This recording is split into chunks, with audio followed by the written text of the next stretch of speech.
За өнөөдөр олон улсын театрын баярын өдрөө мөнгөн мод наадам маань ингээд сайхан болж өнгөрлөө. Хувьсэл продакшны хувьд бол Хувь заяа одоо киногоороо энэ жилийн 2024 оны шилдэг одоо уран бүтээлээр шалгарлаа. Нартаа баяр хүргэе. Баяр хүргэе.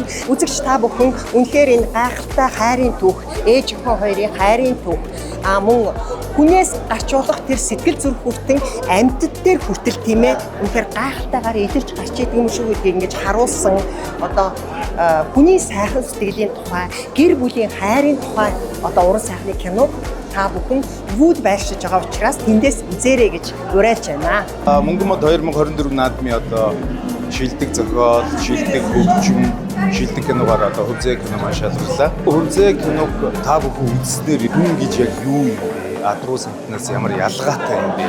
Ямар байх ёстой юм бэ гэдэг нэгэх ч гэсэн бодол бас төрөх болов гэж бодож байна. Хувьзээ киноны маань хамтрагч одоо вүүд Хувьзээ кино маань одоо гарч байгаа. Тэгээ та бүхэн Хувьзээ киног үзээрэй, гэр бүлээрээ тоглон сууж үзээрэй. Бидний хамт олон бас нэгдэж нягтарч бас авьяаслах хүчрхэг баг хамт олон хувьслийн одоо уран бүтээлчд маань хамтарч энэ уран бүтээл маань ингээд оны шилдэг уран бүтээл болсон маш баяртай байна. Ингээд биднийг дэмжиж байдаг, биднийг алга таслалтаараа уран өгч байдаг нийт үзэгчдтэй бас баярлалаа гэж хэлье. Тэгээд олон улсын театрын баярын мэндийг хүргэе.